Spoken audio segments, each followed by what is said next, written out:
Hi, welcome back to Off Picture Discussions. My name's John Capone.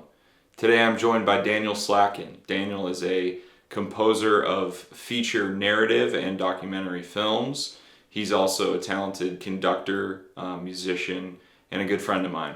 Our talk kind of goes all over the map. We talk about what makes a really good film score, what makes good music for film, and why sometimes film music doesn't work when it's not working, when it's not that good. And really kind of opens up a nice creative discussion about storytelling and the nature of the cinematic experience.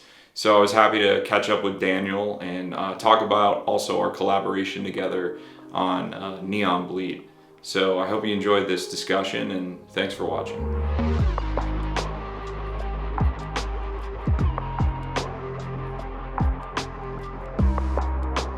All right, Daniel, thank you so much for joining me on Off Picture Discussions.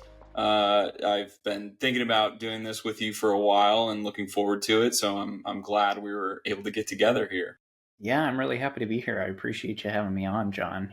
I always like our conversations. We always get really creative and deep-minded, and I always cherish these conversations. So now we can get to document one of them.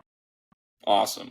Yeah, me too. I feel the same way. I feel like anytime we talk, we have really good conversations about the work and filmmaking, and also, our bond is film music, director to composer. And you are the first person I've interviewed, I believe, on Off Picture Discussions who is not a writer director. So it's my first department head. I believe that's true. Interesting. So that's Interesting. kind of exciting. It's something I want to do going forward, is interviewing department heads, actors as well, just to get everyone's kind of specific outlook and perspective on the filmmaking process, because it is such a machine and a multi-layered, multidisciplinary medium. But the Yeah. reason I wanted to have you on was kind of to talk about coming off of Neon Bleed and now going into our new film that we're just starting to kick around ideas, is really kind of get under the skin of music in film and why it's, I believe, second to the performance and maybe the camera. I mean, the camera is just such a, in the camera you're talking about the frames, you're talking about lighting and composition and color, you're talking about a lot of different things. But with the score being such a singular kind of impactful part of the medium, and how sound in a way is so abstract, yet when it's right, it can really engage an audience, and when it's wrong, it can take an audience out Oh completely. yeah. you Oh know yeah. so so that's kind of what I want to talk about today. But before we get into the weeds and the nitty gritty of all that stuff, I wanted to start off by asking you, first, how did you get into music, and eventually down the line, how did you make the decision to be like, yes, I want to be a musician, a composer, a writer of music specifically for film and cinema? Sure, sure. Well, let's see. I started as a pianist. I started studying piano when I was 6 years old. Um, the story goes that we were watching, I think it was a Charlie Brown Christmas, and I wanted to learn how to play Linus and Lucy. And my parents said, "Well, you're going to need, piano lessons if you want to learn how to play Linus and Lucy." And I did that, and then I just never stopped studying piano until I got to college. So that was my first foray into playing music. I then picked up several other instruments throughout school. I played bass guitar in several rock bands and jazz bands. I played viola in string ensemble, and I was also I dabbled in vinyl DJing for a while. So I would DJ the dances at schools, learn how to do like beat matching, Wow, like the that's real stuff. the real deal. Yeah. Real deal. And that really got me into electronic music, which, as you very well know with our work on Neon Bleed, that's probably 90% of the score is electronic and synthesizer based. So Right. pretty much all of my interest and foundation in electronic music is through that time doing turntable DJing. Mm. And I think all of those various instruments that I learned, as well as styles that I learned, is particularly important as a film composer, because you need to be so versatile stylistically, that in one moment there might be some gritty thriller sort of feelings that you need to do. Then another minute, maybe there's a comedic moment, or maybe, I don't know, maybe we're at an Italian restaurant when I need to do some source music, so having all of those various tools in my toolkit, I can honestly say I have pulled a little bit from every musical experience I've had in my writing process. Whether I realized that I definitely did not realize in the moment that that's what was going to happen. But looking back now, I am so glad that I was dabbling in all these various musical styles, because it served me really well. Yeah, isn't that so interesting? And I'm just gonna jump in at certain Yeah, points go along the for way. it. I want you to tell your story, obviously, but Yeah. when I get ideas that I get excited about or find identifiable, it's cool to talk about it, because I feel like I had a very similar experience that made me, want to direct. And I think for people who are just learning about film, you don't really know what a director does, right? But it's kind of like, to be a director, you have to be a jack of all trades and a master of none, in a sense. But to really dive as deep as you can into all the different departments to try to be a master of everything, in hopes that it gets you to that jack of all trades, as a director. I just find like I had a similar path without knowing it. I would agree with you 100%. I wanted to act for a little bit, and then I wanted to get really into the camera and color science and composition and exposure. My dad I grew up, with my dad working at Kodak. So there was like all these different influences that, were, I think, like very important to develop my personality type as that person who would want to bring everything together eventually. So it sounds like, Mm-hmm. you as a film composer had a similar experience where, you were going through these different phases of different types of music, maybe, playing with different types of bands and performing different types of music that you're like, I don't know why my interests are gravitating in a certain place, but it's like, it's preparing me for something. It's Yeah, putting me on a path. exactly. And I Yeah. think for you as a director, obviously, if you're doing it right, you are passionate about all aspects of the process of filmmaking. So, you know, going thinking about your experience and your upbringing, it makes complete sense that you have sort of carved this path as a director, because you are interested in all these various aspects of the making of film, and you can sort of telegraph those various passions into the entire process. Because as you know, obviously I'm preaching to the choir. It's like, being a film director, you need to be the best project manager you can Mm. possibly be, and be able to, you know, hang up the phone with the composer after 30 minutes to an hour, and then have as equally of an informed and passionate conversation with a cinematographer or a Yeah. costume designer or whoever it is.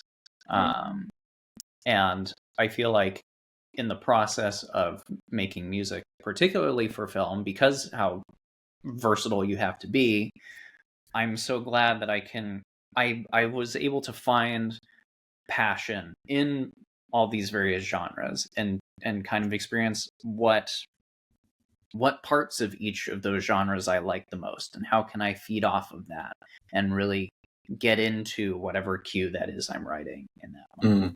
Mm. Um, so in terms of specifically how I turned all that background into being a film composer and wanting to be a film composer, is I went off to college. I went to USC, but I was a music business major, because Mm. my family, I'm now, I think, the fourth generation musician, and I thought there's no way, I can keep, I keep upholding this standard, I Yeah, need to do something else. yeah, Yeah, I need to do something else. I need to carve out a different path for myself. And so I thought, well, music business might be the right way to do it. I obviously have a lot of musical knowledge and passion for music, but maybe I can translate it to something a little more corporate, for lack of a better word. right. Um, and so I started college, and that was the period where, for about 3 years, I wasn't really making music at all. I had several internships, um, all in the business side of the music industry, and I got to my final year, my senior year at FC, and I just kind of had this come to Jesus moment of, what do I actually want to do when I Mm. graduate? I never felt like I connected in the internships I had. It just didn't feel like it was the right fit for me. Um, and so I was just thinking about, what do I actually want to do? And I've always been passionate about film. I've always been passionate about film music. And to kind of bring it back a little bit, um, around the same time, because I remember this vividly, around the same time that I started learning piano, um, is when I noticed music in film for the first time. When I was around 6 years old, we Mm. were sitting in our family room, and I was watching Lawrence of Arabia, and you see Wow. that first wide shot of the Sahara Desert, and you hear this theme that Maurice Jarre wrote, Hmm. and I just like, my eyes glazed over, and I was like, what is this? This is just, what am I feeling? I'm just now, I'm transported to the Sahara Desert, but I'm not, Mm. I can't figure out how or why. I'm just noticing this music. And that is really that first moment I had when film music was really connecting with me. And Mm. then not too long after that, the second moment in film music that I still remember vividly when I was a young kid, and I think you'll probably know this one very well, is when Roy Hobbs hits his home run Mm. in The Natural, Hmm. and you hear Randy Newman's theme for that home run he hits. That was a similar moment where I'm just in complete awe of, look at the power that music has in this film to make this moment exponentially more special than it already is. Right. Um, Right. and those two moments will forever be etched in my memory for the when film music kind of made that jump for me in terms of something I was passionate about. Yeah. Wow. Those are two great scores. Two great Mm-hmm. scores to be drawn in and infatuated all of a sudden with music and film music. It's yeah, Very it's grand. very very grand, and it's almost like, and this is the whole thing about music, I guess, like psychologically, emotionally, whatever you want to, however you want to analyze it, it's like we can't quite get at what those notes and that arrangement, that instrumentation is really doing. All we know, like you said, the words about, well, Lawrence of Arabia. I didn't know how or why I felt like I was being transported to the Sahara Desert through this score, but I was, right, and that's like the power of just what some notes and some instrumentation brought together in the same way, or all together sort of synthesized into something can do, and I think, it's a question I want to ask, later on. I think I've already mentioned it, but like, what separates good uh, film score from bad film score, and also the subtleties of, how much do you create this grandeur, and I feel like it's sort of like an interesting, I guess, question to ponder nowadays too. Is like, should films be packed with music?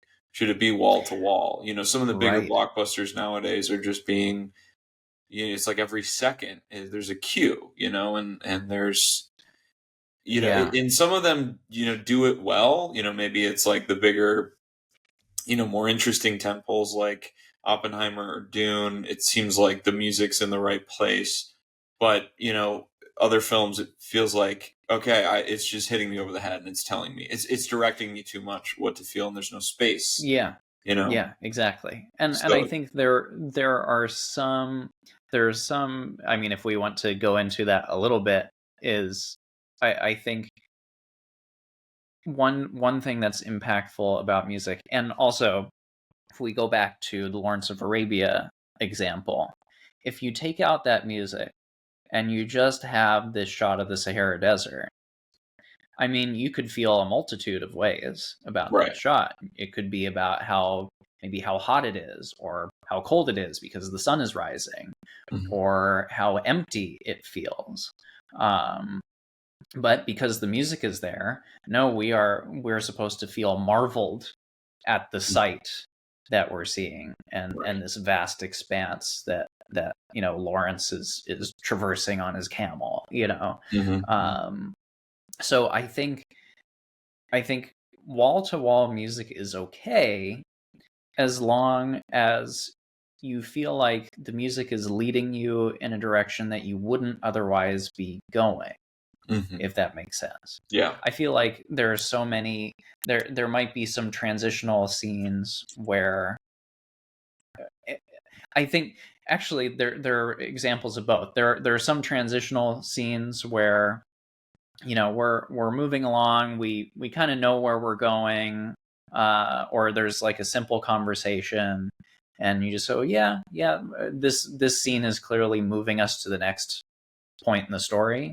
Hmm. Then do you really need music there? It kind of feels like it's a jukebox that's just kind of playing in a restaurant, you Right. know um on the flip side, if you have a scene that is really dynamic, let's say it's incredible writing and acting, and exactly uh, exactly how the characters are feeling, how you're supposed to be reacting to this. Maybe it's anger or something. Hmm. I'm kind of thinking about like Prisoners. If I'm Yeah. not mistaken, I think there are quite a few scenes there where it's not scored, and Hmm. it's just this incredible acting and incredible writing, Hmm. and we know exactly how we're supposed to feel. Right. Um, and so at a certain point, also, like you were saying, maybe in those sort of scenes, music is over telegraphing.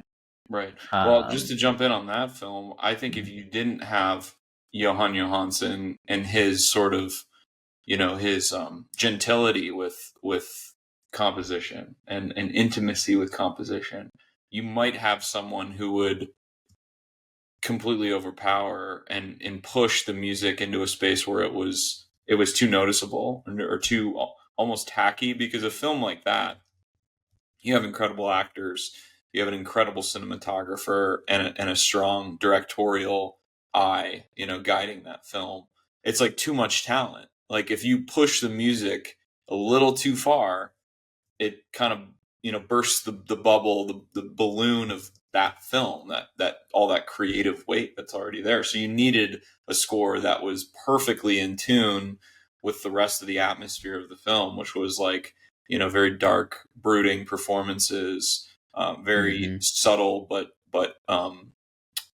sort of very very odd angles that kept you peeking in and on your toes, and there was so much specificity in that film. The music had to kind of be very fluid and listen to what everything else was doing creatively.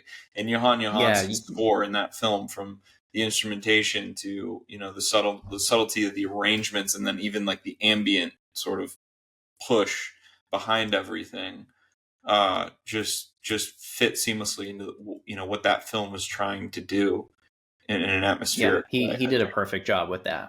Yeah. And you have to walk such a delicate line with music when it comes to particularly dialogue heavy films, Hmm. Hmm. because you have to think about a lot of things musically. You have to think about instrumentation. Are the instruments that you are choosing to use in a similar timbre and range as the voices of the characters Mm-hmm. that might compete? Are, especially with the English language, we have a lot of consonants and percussiveness in our language. Mm-hmm. Mm-hmm. So you might not necessarily want to use a whole lot of percussive instruments either, Mm-hmm. for the same reason, because you don't, first and foremost, you don't want to be competing with the Right. dialogue. Right. Right. The I bet dialogue that was a is king. challenge, a challenge for Neon Bleed, like scoring Neon Bleed, because it is a very Yeah. dialogue heavy film, except for certain Yeah. sequences where the music takes over, or there's Mm-hmm. anticipation, Yeah. because Yeah. it's a And lot of so, dialogue. like, from a technical standpoint, when I was sort of sculpting some of these synthesizer sounds, Mm, is I wanted to make sure that a lot of the sounds, we still wanted some propulsion to a lot of these cues, which we achieved, but wanted to make sure to smooth out a lot of the edges so right. that we're kind of being like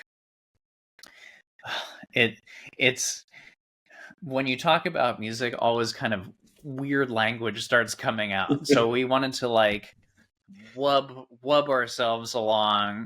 rather than like, I don't know. It's such Yeah, my pulsing, my pulsing, not kicking, right? I know. yeah. I took this. I think it was a guitar class my senior year at LMU film school. I took a guitar class as an elective, and the instructor gave us this. I think it was John Lennon, or who was the producer of the Beatles? George Martin. Is that his name? Something I'm like not that. sure. There was a quote by one of them. It was like, talking about music is like dancing about architecture. It's like it Perfect. can't really happen. You're just trying to come close to convey Mm-hmm. an idea. Mm-hmm. Yeah, so instead you just use a lot of weird words and noises, Yeah, yeah. Either that, or you use other music as a reference point Mm, for a conversation. We've definitely done that, and I think that's really yeah, helped inform our conversation. yeah, Also, just and we do this too, is just talking about feelings. What yeah. feelings do we want And to and I convey? was gonna say that too, is like, because we started work on the first couple cues for the new film, and I was very conscious, even though we already talked about, just in a more abstract way, some of the instruments we want to use before we go in a specific direction with the cue. And we use references for that, but specifically for these cues, I wanted to stay away from references. I just wanted to give Mm-hmm. you some sort of poetic language that I felt might be specific and clear enough in its poetry to just sort of plant something with you. I didn't want to give you a reference that, you, if you heard too much, all of a sudden that was, stuck in your head, and I wasn't able to Mm-hmm. convey what I liked about it. I Right. wanted to, for me, I just wanted to feel like, okay, I'm going to give Daniel some very specific poetic images, almost like images or feeling tones, and Yeah. then You just are see you are what very you thoughtful come for up with, your even with your though I notes, know it John. might. What's that? I was going to say you're very thoughtful with your notes, John, always, and I appreciate that Yeah, well, greatly. it's also interesting for me to experiment, like process wise. I didn't want to give you something that, I guess I just wanted to see. Like, I know this is going to be a longer process because we're still in the financing phase, and I want us to take our time. I want to experiment a little bit. I want to give him Mm-hmm. the images that I see in my head instead of the images, then the songs based off of the images that I, derivatively move toward, right? I just want to see Right. how you respond to what I see in my head. And even Right. if it's completely, off base from what I'm hearing based on those images, there might be something new there that then will inform, oh, you know what? I had this sound in mind, but Daniel came up with this. It's actually even closer to the DNA of what I feel the film is. Right. Right. And also maybe it might be something like you might listen through and say, yeah, this like 45-second moment starting at a minute 20 in this Mhm. track. This is really something to dive into further, and then we go off on a whole other thing, and it's the creative process, just like Yeah. in any other department. Yeah. um For the only sure. I difference know for we us, experimented with a little bit of that on Neon Bleed. I yeah, like certain. I wanted to figure out, well, what is this technique? I think it was the harpsichord, right? That yeah, that's right. which is normally an instrument reserved for like horror and suspense and stuff like that. Like a very specific, strong, bold instrument that tells you you're in a certain type of movie, right? But where I was like, Hmm. okay, that's really cool that you brought that up, because the nature of that Romina character being Eastern European made you think of Hmm. that sort of style. Maybe there's something in her backstory that sort of brings this power to her character, and that we know, Yeah, okay, well, this is Marina particularly, or Romina badass time. right. Well, and I also think particularly if you're thinking about instruments that feel exotic to Right, particularly Western audiences, right. that conveys something very specific, Mm, especially when we're talking about an Eastern European character or something, a region uh, that is foreign to most Americans, and something that feels really exotic. And I mhm. think feeling using an instrument like that is it's really fun. It's really different to kind of use different instruments to that's another thing that I try and think about, like what instrument would not be the first choice. How can I make like the second or third choice, per se, not to say it's second or third best, but how would I make those choices work even better? And I Mm, think that kind of breeds more unique creative thinking. If you yeah, kind of think about what would be the second most common decision to make, yeah. to actively avoid what would be the most common thought process. Right.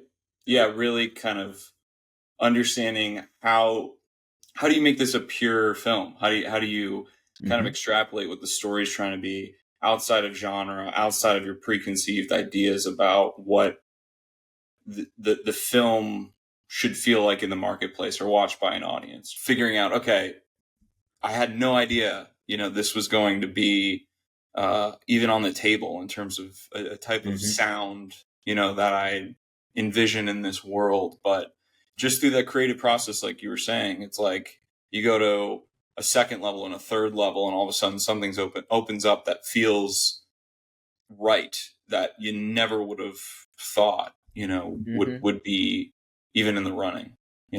Well, I think also one thing that cannot go without being said is you can't come to that conclusion without having a really strong and healthy director composer relationship to begin with. One where there's a lot of trust and there's also a lot of open mindedness.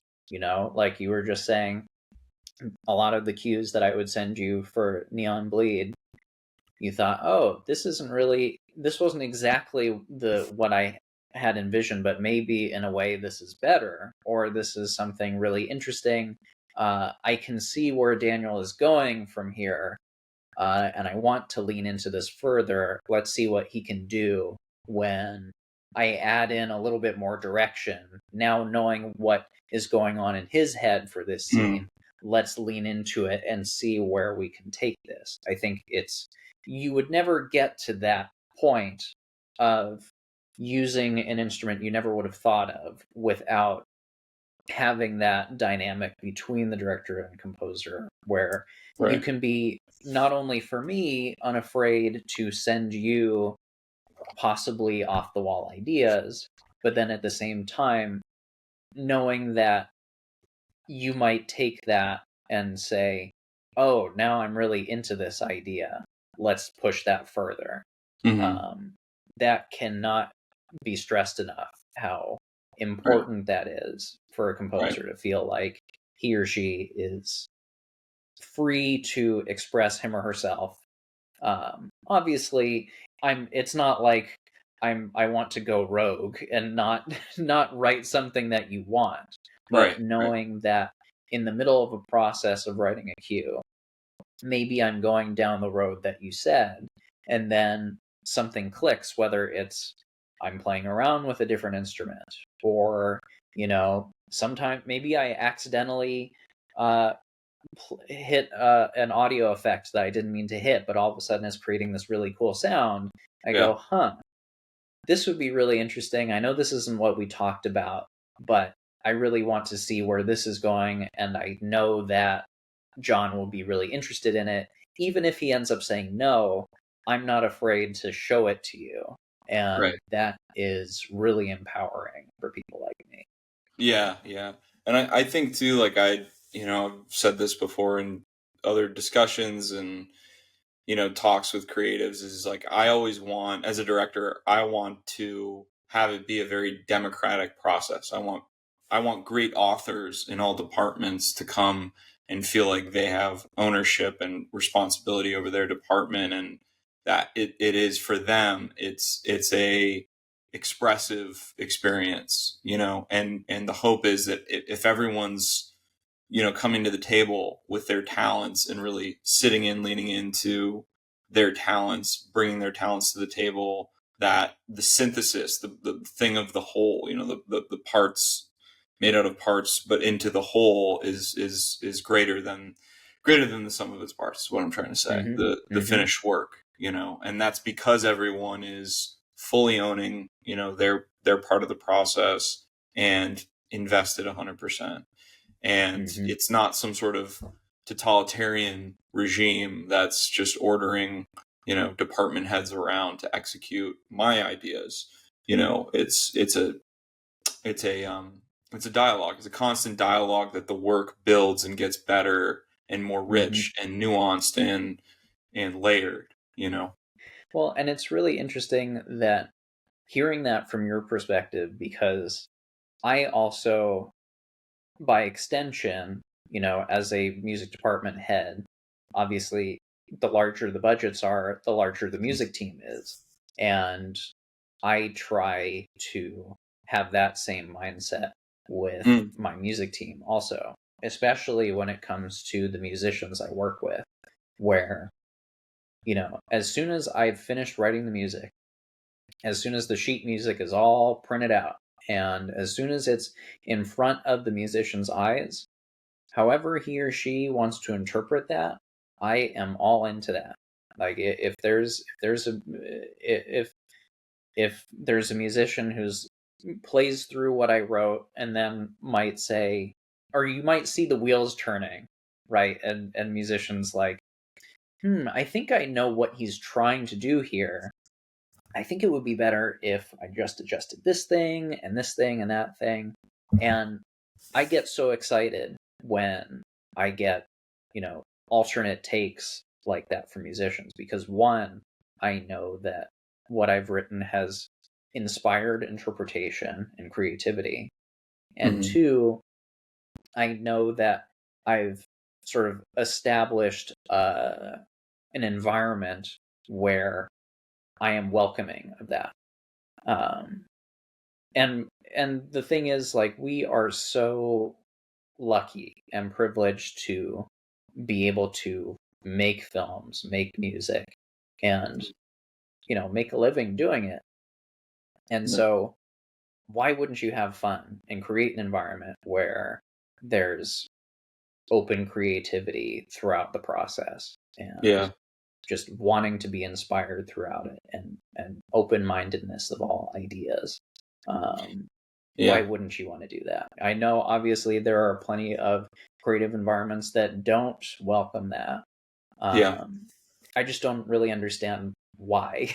you know Yeah. No, and I think like the end point of the whole process is an audience watching a film, having an experience that is singular and if you're really doing it right, memorable, right? Like hmm just the film that comes to mind is The Godfather. It's such a film where you watch it and you're completely immersed while you're watching it, and then it stays with you afterward, and And you you never know, really want it to end. You're right, like, yeah, 3 hours feels too short, yeah, right. Like it is a whole. You feel like you live with these characters, you really do. Just the way Coppola captured it with the camera. Obviously, Nino Rota's score is just Hmm. it's incredible. Like for me, it's that and Iconic. Chinatown as the sort of like gold standards of Hollywood film score. So Yeah, it's yeah. yeah, it can really become a part of the people who watch it. It can become a part of their life. Something Hmm. that gives them meaning and gives them uh, yeah, meaning in their life, right? Yeah, Something they talk yeah. about for years and decades on end. So, I mean, that's Yeah, the end point, right? it's funny you mention Chinatown, because that is my number one favorite, maybe number one or number two favorite Jerry Goldsmith score. Mm, Um, that I think just that I feel like it was so experimental in its instrumentation. Um, the fact that it wasn't a traditional full orchestra; it was strings, uh, trumpet. Was it two harps and two pianos? It was something mm, like that. mm, Um, Pretty experimental for 1975, yeah, um, and really influential as a result. I think similar to when The Social Network came out with mm, Trent Reznor and Atticus Ross's score, to have, especially for composers, realize how a great movie can be made and a great film score can be made in a non-traditional way that is revered by right. audiences and critics alike, um, opens the floodgates for Mm, creativity. right. Yeah, it's Chinatown so funny. is unbelievable. Yeah, I agree. I was actually thinking earlier in my head of like kind of in preparation for this, thinking about some of my favorite film scores, and those three, Social Network included with The Godfather and Chinatown, came to mind because in a lot of ways they're just so simple. All of Mm-hmm. those three film scores are so simple in their design Mm-hmm. that Mm-hmm. maybe that is the key to the lock of memorable is Yeah, simplicity, when it's done it well. is. It definitely is. Yeah. Um, the Taxi Driver score comes to mind too. Yeah. Taxi Driver, Um, Bernard Herrmann. Yeah. Really similar That's up there. stylistically. Yeah. Also, solo trumpet. There's Solo other, trumpet. Yeah. obviously, Social Network didn't have trumpets in it, as far as I'm aware, but the other three, there's some connective tissue there. Right. Um, Right. And yeah, just yeah. simple melodic sequencing, right? Just what or whatever you call it, like the way the melody, all four of those films, the melody is so simple, and it really Mm-hmm. just brings that. I don't know, it touches something in you. That's what we were Yeah. talking about, the power of music, that it can immediately evoke an emotion or put you in a Mm-hmm. certain calibration to experience the film Yeah. from Actually, an I have to emotional correct. I have to standpoint. correct myself. Taxi Driver is saxophone, not trumpet, but I was thinking also that. Yeah, it's either jazzy. saxophone or trumpet, but yeah, Yeah. because it's a bit more jazzy, which is a sort of it's in dichotomy with or paradox with what the character's actually feeling. There's this like Mm-hmm. smooth but romantic jazz, but then right? he has well, yeah, well, I think the score really expressed, I forget Fantasy. the main character's name. Travis um Bickle, yeah. okay. um but that score really uh expressed his sort of bipolarism Mm-hmm. incredibly well, Mm-hmm. because if you listen to, I believe, is the main theme, it starts with this build and build and build up of all these instruments, and then you have this big like crash, and then everything kind of trickles down in volume. Mm-hmm. So like that is his building up of anger until it breaks out, and then he gets his anger out, and then he's nice and calm and cool and collected. Now we're back in the streets of New York, and it's all jazzy and smoky. Yeah. Perfect. It is a perfect expression of that movie.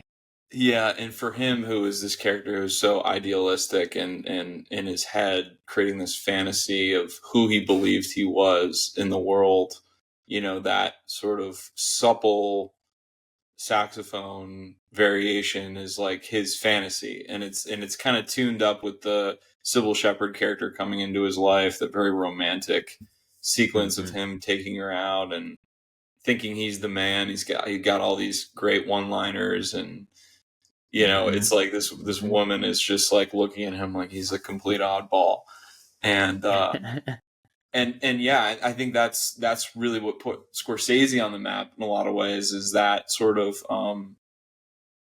you said it was like a bipolar type character. It's someone with two different, very different opposite shades, and the sudden burst of violence in this world that you feel is like, oh, this guy's gonna figure everything out. He's gonna do it in a righteous, moral way, as he says he is, and then all of a sudden, it just like the last 30 minutes of that film was just like just despicable, just like atrocious violence, right? Yeah.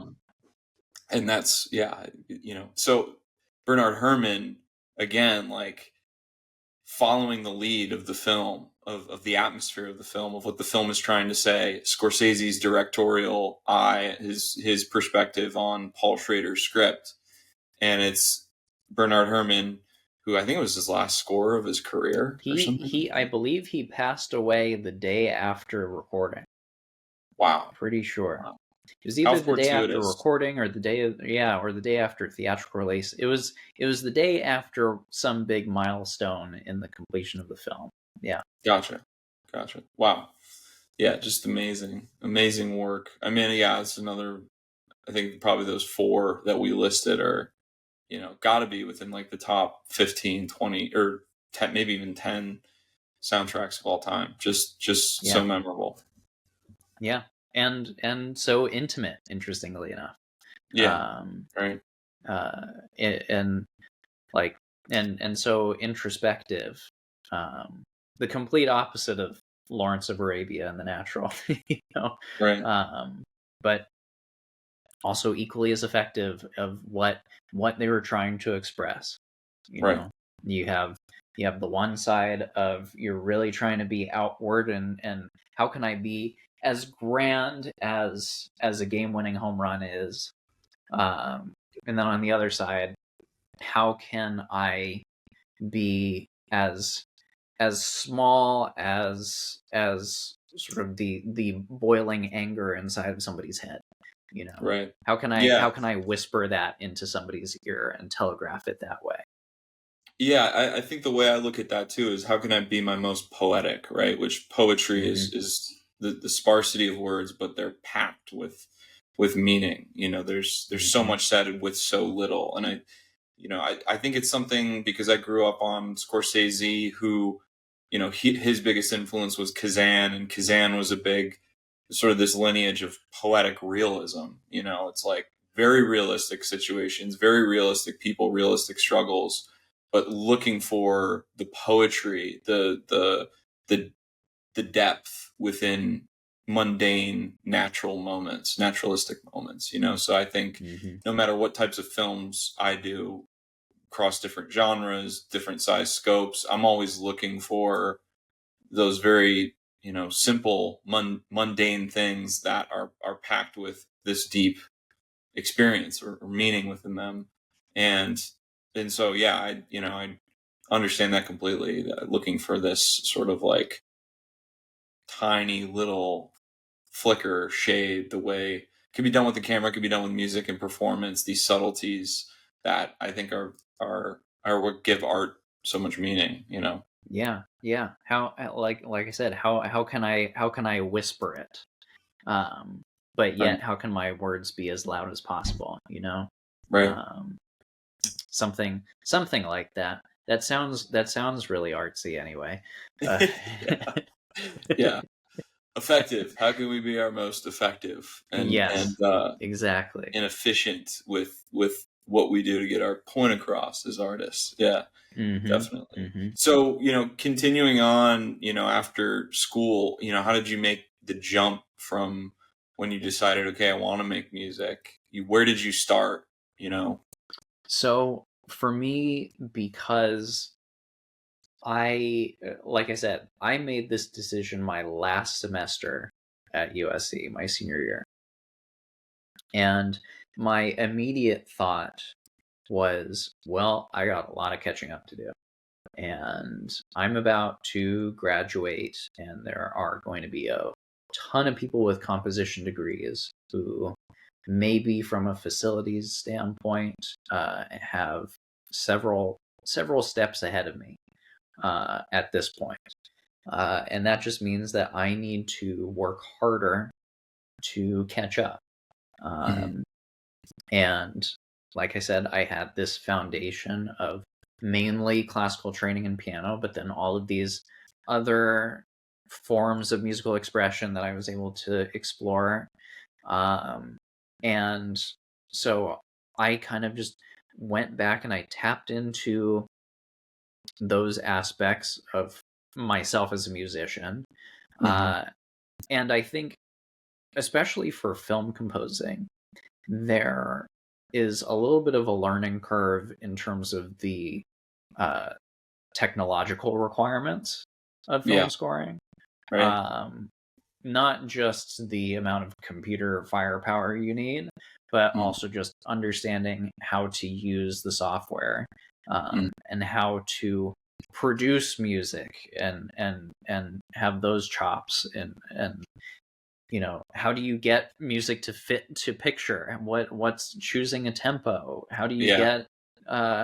get the right cuts to hit, Mm-hmm.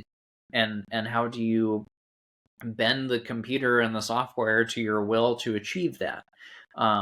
So through learning all of that, which was all on my own, Mm-hmm. that gave me an opportunity to sort of just explore composing really freely. Yeah. Learning how to produce realistic sounding orchestral music is really important, because Mm-hmm. then I can more easily demonstrate to you what I'm envisioning if, down the road we have a recording budget. Right. It's not like, you know, trust me, it's going to sound good, and I don't really have something realistic for you to get a good reference point in. Although with you and I feel like if I said to you, John, there's no software that can replicate the thing that I'm envisioning, but trust Right. me, it's going to be so cool. I feel like you would trust me, and that's Yeah. because we've established that. But generally speaking, Yeah. it's really important to have that skill set. So I spent a lot of time after college just honing those chops, whether that was taking a piece of classical music that I liked and just recreating the entire Mm. piece of music for every instrument group, and just seeing, okay, if I change this parameter, does this make it sound more or less realistic? Mm. And even just, assigning those exercises and projects for myself just helped me grow leaps and bounds to Yeah. get to this point. And it also helped my sort of, at that point, lacking compositional knowledge. Is I'm thinking, oh, this is how this composer uses the strings. This is how this composer uses brass instruments, whatever it is. And that is really how I was learning, is listening to a lot of other composers, whether that was film composers or classical composers, and seeing what I liked and didn't like, and Right. then using the tools that I had to explore that and kind of develop a style. Yeah. Um, Meanwhile, while I was doing that, I was, making sure that everybody I knew know that this is what I'm doing and what I'm trying to do. Yeah. And luckily, a good buddy of mine, Andrew Barrick, shout out Andrew. We went to USC together, and he texted me one day and he said, "Hey, I'm working on this documentary. The director really wants to use a composer, wants custom music for this. And would you be interested in doing it? I'll make an intro." And I said, "Sure, absolutely." And it was this feature documentary. And he then said, "You might not realize it, but this is kind of like a bigger movie than you think. Like, what are you talking about?" And whatever it was, 4 months later, something like that, here we are, Andrew and I, walking on the red carpet at the main theater in the Chinese theater for this premiere. I'm meeting Tony Hawk. It's like, Low key big what deal. what what just happened here? Yeah. And it was that project that led to another film project, which led to another film project, so on and so forth. And that's kind of how it happened for me. Yeah. Um, Well, I yeah. definitely relate to, because I feel like before Neon Bleed, and even still to an extent right now, trying to wrap my head around certain genres and conforming my interests and sensibilities to the marketplace. It's the machinery, figuring out how the machinery works. And I really related to what you said about, recomposing a piece of classical music, breaking it down and figuring out how it works and experimenting, tinkering with what if this changed, what if, change that. It's like the underlying structure of the form, trying to wrap your head around that, learn what works and what makes something come off as a piece of film music. I like I said, relate to that for screenwriting and directing too. I think it's just so important to learn the different styles, the different techniques, the different, you know, um, bending points of structure, if it can be bent, the stuff that absolutely needs to be in the soup to call it soup. Hmm. Um, Hmm. and then from there, okay, now what do I want to do? What's my sensibility? What's my creative instinct, creative interests, and how can I push the form as it is to the place I want to go as an artist? I Hmm. think it's Yeah. Well, and I think it's for you also from a directing standpoint. Um, maybe this part of the process is a little more amorphous, or were there a lot of sort of like, were you looking at behind the scenes films in terms of how you're leading on set? Like, how were you able to learn that part and kind of inform what you wanted your directorial style to be on set mm, with crew mm. members? Oh, that's a good question. Yeah, I guess I haven't really thought about on-set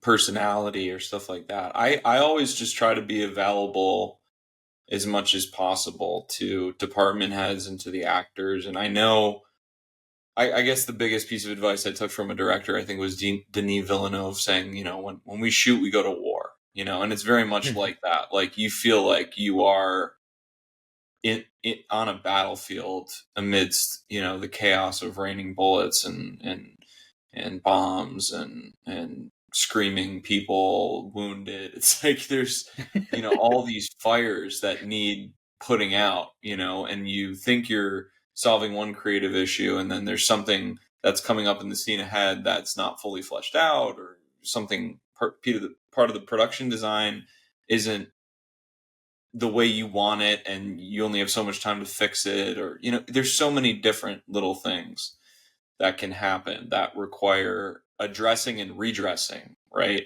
In terms of creatively solving the problem because it's not quite how you expected it to be. And that can be, like I said, with working with actors. Like an actor isn't vibing with the scene, and maybe they're nervous, maybe they're too amped up, maybe they're not amped up enough, maybe they just don't know, like they're just not syncing up with getting their head around the motivation for the scene. And a lot of times you have this instinct to just like say, well, you got to do it like this, or what, and just trying to direct them, when in reality, I think a good disposition is to just kind of like listen to what their thoughts are and just ask questions and kind of work through trying to get them comfortable with their interpretation of it versus you trying to say, well, it needs to be more blue, this shade of blue, and you're over in red territory. It's like, no, Right. they're a red Yeah. person, Hmm. and you cast them knowing they were a red person. So you, it's got to be their closest, or their vision of blue as a red, as a color red. Hmm. Um, so it takes a lot of listening, I think, which is like so Yeah. counterintuitive to what you think a director is. But I like to listen in pre-production and then give notes, and hopefully, whether it's an actor, a DP, a production designer, a costume designer, whoever it is, that trusting that I'm asking the right questions and they're working through this dialogue, like we talked about with me and you, our process, working through a dialogue. Then on the day, there's all of this preparation behind it, that it just the whole thing kind of stands up at once. Because there just isn't Right. the time on set. There isn't the time to Hmm. talk as much unless you need it, like a timeout, literal timeout to just recalibrate. You Right. just have Yeah. to go to war. You have to take the hill. You have to get the scene on a memory card nowadays, not on film anymore. But Right. Yeah. And that's you how have it to goes. and you have to be that sort of stabilizing force, and the one that, Yeah, you know, doesn't hesitate, and if something doesn't go quite the way you want it to be able to just as collectedly as possible say, "Huh, okay, let's try this direction instead." yeah, And it's funny seeing those parallels, because I have the same I assume a very similar role when I'm doing live recording, yeah. where I some composers like to hire conductors to lead the musicians during scoring sessions, and they'll be sort of in the control room and listening to the final product. Usually, that's where the director is, and they chat about whether this works here, this doesn't work here, and what adjustments to make, and they telegraph that to the conductor.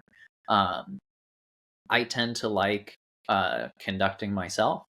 Um, One, because I can do it, and two, because in that moment you really want, in my opinion, to interact with the craftsmen who are making the thing that you have invested all this time and money into making, and have Right, really a direct connection. um, right. and the demeanor that you set on the podium is really Yeah, important. And similarly, because I've definitely had these moments a couple times where I'll have written something that sounded pretty good on the mock-up, and then we get to recording and playing what I wrote, and I'm thinking, that doesn't sound exactly like I thought it was going to. And making absolute sure that you don't panic in those moments, yeah, that even though it doesn't sound exactly like you thought it was going to, then you just take a second and you think, okay, well, let's try playing it this way, and let's see if that works. um, and there's been a couple scores where it's been like maybe one or two moments in a whole recording session that's like that. hmm, um, and it's actually those moments where I call an audible and I think, oh, let's try it this way. It That will breed a new sound that I didn't really think about. And hmm. I go, actually, this is cooler than what I had initially envisioned. I am Yeah, glad that I made this sort of quote unquote mistake, you right. know? And I'm sure that there are plenty of moments on set that are similar, that you plan it a certain way, but then maybe an actor is performing in a way you didn't think, or in a way that you had thought and it didn't quite work, and you said, "Oh, well, can you try tackling these lines this way from this perspective?" And then all of a sudden, it informs a whole part of the character you didn't realize was there. Yeah, yeah, yeah.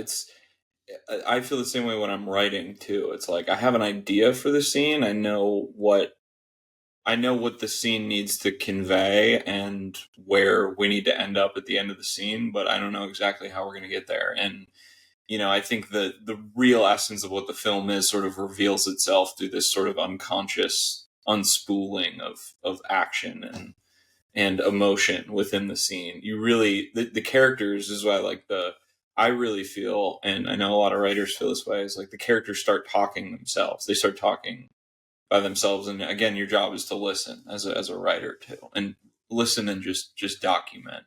And that's sort of the special thing when you really have a work that is engaging for you as a creator, and then for an audience later on, hopefully that it's coming from somewhere else, and you're just sort of witnessing it and trying to listen and call those audibles when you need to call them. Not be so married to that idea. Okay, let's let this tributary kind of branch off here and see where that goes, and just trust that it's serving the whole thing, in the end. Yeah, character creation is one of those things that really absolutely fascinates me, and it's being able to really just create a whole human being or creature or whatever it is, and to the point where you know how that character is going to react to this situation. What is that character's opinions about these topics? Yeah. Like getting that deep into the creation of a character is something that is absolutely fascinating to me. It's I feel like it's similar to like theme writing for me Yeah. musically, Yeah. but it's as foreign to me as probably theme writing is to screenwriters, or many screenwriters anyway. Right. Yeah, it's just different. They're different disciplines, They're definitely different disciplines, but no less valid. Their part within the whole is it would be felt if it were absent. Yeah, it's such a cool process when it all comes together. Super excited to start this process all over with you again, and I want Yeah, to me wrap too. wrap it up here because we're over an hour. Sure. But before we go, I wanted to ask you, a couple questions. The first one was that question we talked about earlier in the discussion. What separates good film music from bad film music? We kind of talked about it, in our tangents a little bit with those four great film scores. But when film music is really working, when score is really working, what is it doing well? It's doing well at being authentic to the film, to the story, to the character, whatever the score is commenting on in that moment. It feels authentic and natural. I think that is good film scoring at its core. You can dive into the specifics of, well, you didn't quite hit that cut, or The technical, maybe the technical aspects, which people like me, where I can't ever turn that part of my brain off when I'm watching a film or a show, will notice. right. But we need to think about our end user. Yeah. And I think, those things won't really be as noticeable for them. It's really about, are you able to authentically express the feelings that the filmmaker wants audiences to feel, and also just something intangible about it just fits with the narrative and style of the film. Sometimes maybe that's as simple as a mixing thing, that if bad score might be something where it's too loud or too soft in a mix, but it actually has nothing to do with the music itself. But you might think that it's a bad score because it's either distracting you because it's too loud, or it's not telling you enough because it's too soft. I guess another separation between good score and bad is when it's and we already talked about this right in the beginning, when it's used and when it's not. Because I think that speaks to authenticity too, and also you, just as if music is being used too often, you're going to exhaust your audience, and it's going to make the moments where you want it to be as emotionally impactful as possible, and you need music there, you've now sort of raised the floor in terms of what people are used to. Right. And so these impactful moments won't be nearly as impactful as they otherwise would be, because all of a sudden the audience has tuned this music out for so much of the movie. Yeah. At the same time, if music isn't being used enough, then it could be considered too jarring. And these moments, audiences might say, "Whoa, where did that come from?" And just, I mean, obviously, if you're talking about genre films like horror and something like that, you want that impact. But generally speaking, I feel like on both ends of the spectrum, it's like with everything, it's a balance. Yeah, and But I would add you to know, that too. I just something I thought about what you were saying. Your checklist there is um, the noticeability of score. mm-hmm, Maybe for that big cut to the desert of Lawrence of Arabia, it feels so right to have that score be front and center with that image of the desert. And that's justified. That feels authentic to that film. Other mm-hmm, times, you want the film score to just support the narrative that's happening, whether it's a performance or an action sequence or something like that. And we almost like don't want the audience to really know or think too much, notice the music too much, mm-hmm. but just Yeah. kind of support it. And there's those two things. And then the other thing I thought about too was, and it's happening more recently now, like watching certain movies, and when I hear the score, I'm thinking of another movie, and that's, I think, a no-no. It's like you Yeah, don't big want time. the You don't score want to be to, derivative. right, derivative and nod to something else, whether it's a certain style of playing, instrumentation, sound, arrangement. It's like if I'm thinking of Inception while I'm watching Hypnotic, the film with Ben Affleck came out this past Mm-hmm, year, and I'm thinking like, wow, mm-hmm. this music sounds like Inception. Then I'm thinking, well, Yeah. the whole film kind of feels like Inception. And then I'm like, well, Yeah. it's a rip off of Inception. So, Yep. Right. That, either that, or if a composer is a rip off of him or herself too. yeah, You true, know, and true. you think, oh well, they're turning those tricks again. You know, Yeah, yeah. um, and we're getting a little too comfortable. But maybe that's something more that maybe I would be more cognizant of, especially Than the average following a viewer, lot of right? computer composers. I mean, we need Yeah, computers now to be composers, but true. we are So true. half computers basically. We're part IT people. At the Yeah, amount of engineers. computer firepower we need to Yeah, compose is kind of disgusting. definitely. No, you're definitely in that one foot in that camp for sure, for sure. Hmm. Well, Daniel, this was very enjoyable. Before we Yes, it sign was. off, besides the film that we're about to embark on over the next year here, what are some of your other projects you have going right now? Well, I'm doing a whole handful of things.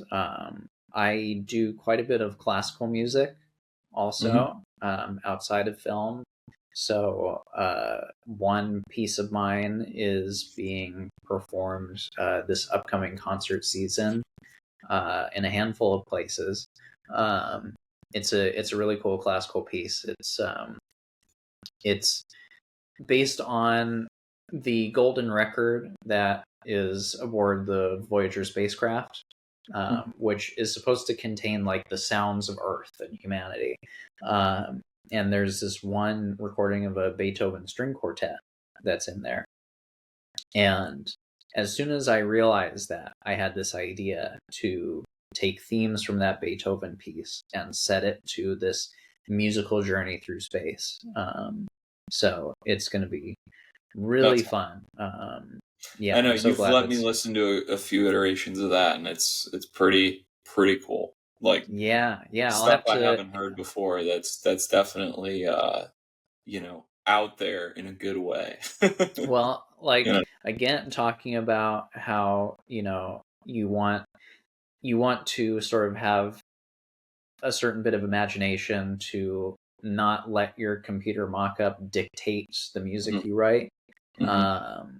There's a lot of stuff in there that you know I didn't know how to.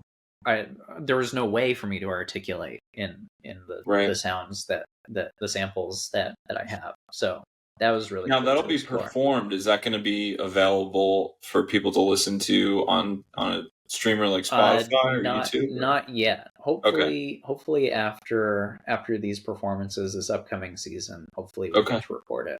I Cool. hope so. Yeah. Looking So forward to that. Looking forward to that doing official that, release. yeah. And I am writing more classical music. I'm actually just started putting down ideas for my next one. Um, I'm doing a couple short films. And I'm also doing some arranging and orchestrating of a musical. So Super busy. super busy, and it's every day it keeps myself fresh. I'm in one world one day, I'm in another world another day, and that is really exciting for me, to be honest. Just and then one of those projects inevitably kind of bleeds into the other project creatively. Yeah. um, Yeah. yeah, it's just fun. It's just fun. And then obviously we're working on our themes for Baby Blue, which I am really excited about Me because too. Me you too. know I I think we did quite a bit of writing preliminarily for Neon Bleed, Yeah. and obviously being in it and sort of having the cut in front of me and scoring the cut is so much fun. But there's something about just me and you, composer director, just going through these sort of amorphous creative ideas and just Yeah. developing a sound palette. There's just something so inspiring about that. So it's really great that we're in that process again. I agree. I agree. I really value our friendship, our creative partnership, and I look Likewise. forward to seeing how this next film unfolds, from a score point of view and the journey forward together. It's Yeah. I couldn't We agree more. journey onward. Very inspiring, very, very exciting. So, Yeah. well, Yeah. listen, And Daniel, thank you inspiring. so much for joining me. And we'll get you on for another one on the Yeah. next round after Baby Blue is done. You know? Let's do it. Let's do it. Or when we're in middle of the trenches and we're like, oh my God, there are bombs dropping right now. You know, talk Yep, about being holed up in our bunker. that's right. More war stories Yeah. to Well, it was a celebrate. pleasure, John, as always. Thank you, sir. All right. You have All a good right. one. Talk to you soon.